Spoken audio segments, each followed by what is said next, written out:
大家平安我是安坡社区发展协会的理事长我叫蒋宗佑，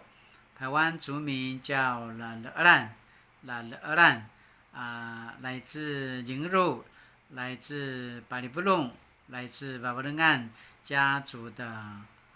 后代。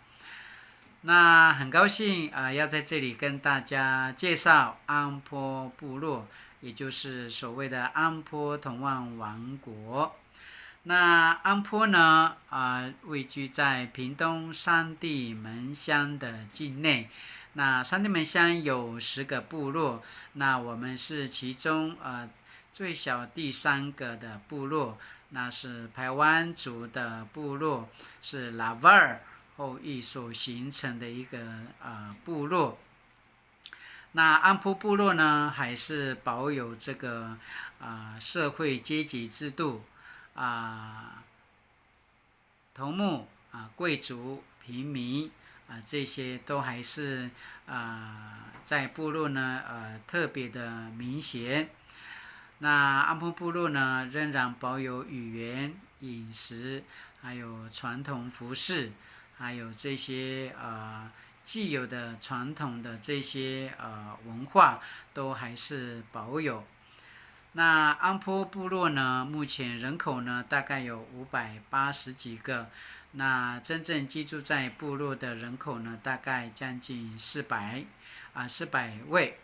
那目前呢安坡部落呢，大部分经济来源大概都是做铁工、板模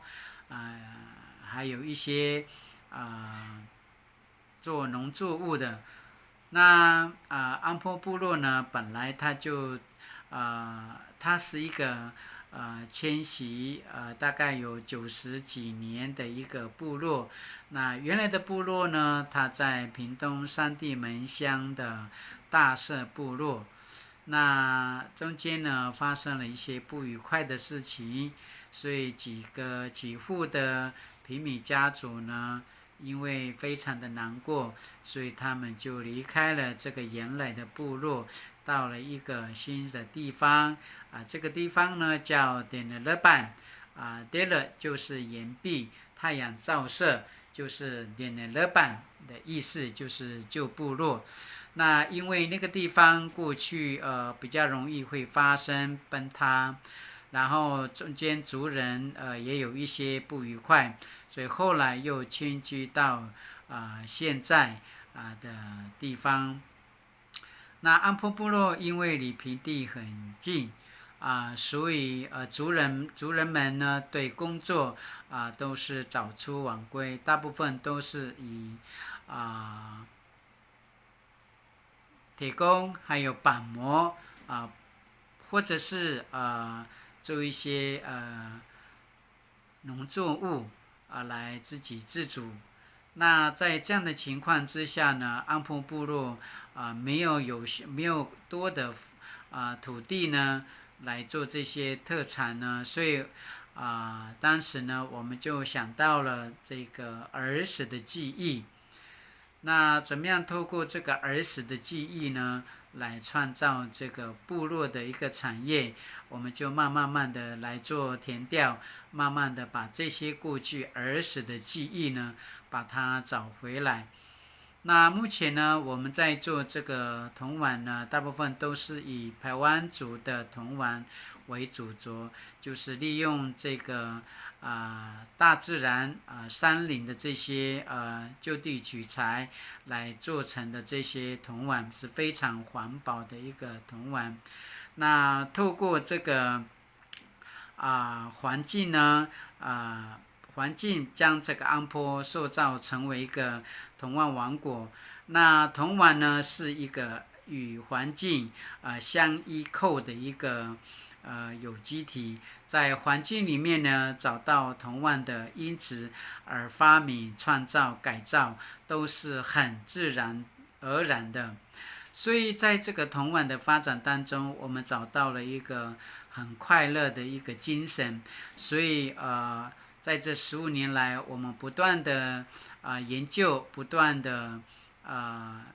努力的去研发不断的去找出这样子的一个故事，所以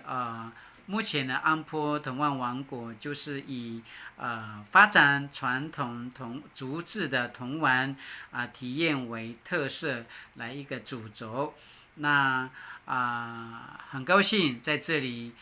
要跟大家来介绍。那怎么样从这个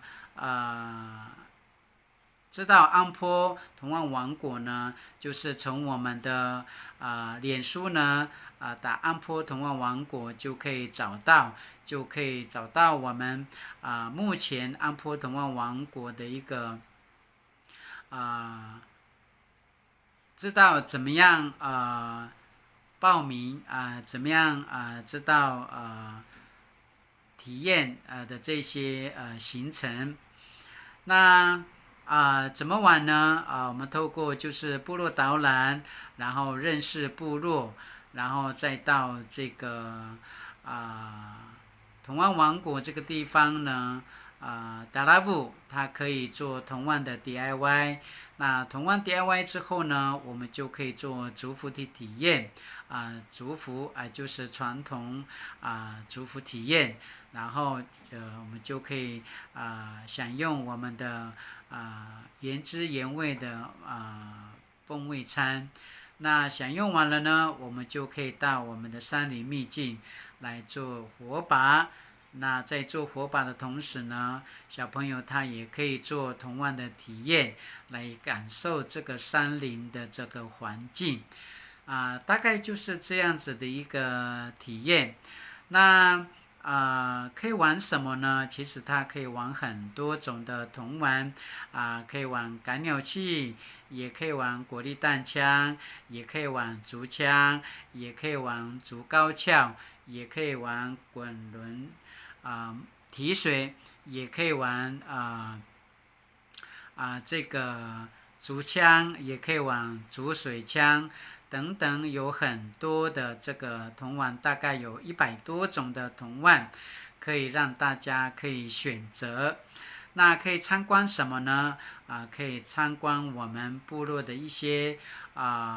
既有的这些童玩意象，还有我们最近很热门很夯的一个爱干净的蘑菇厕所，还有我们部落迁徙的谷仓房，还有我们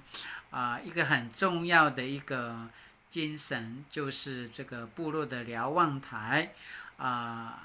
还有我们这个裴永俊捐献的这个在过去对我们影响很大的一个部落图书教室还有美人山，所以大家可以来走一走，来看一看，来享受这里的芬多精。所以呢简单的来介绍这个安波部落，希望透过这个脸书打安波童玩王国，就可以上我们的粉专在这个屏东圆玄就可以从那个地方可以报名。那如果真的找不到，你就 Google 安波童玩王国就可以找到我们目前正在做的这些各样的童玩王国的产业。希望大家有机会能够来走一走，来报名，来体验一下我们的童玩王国的产业。谢谢。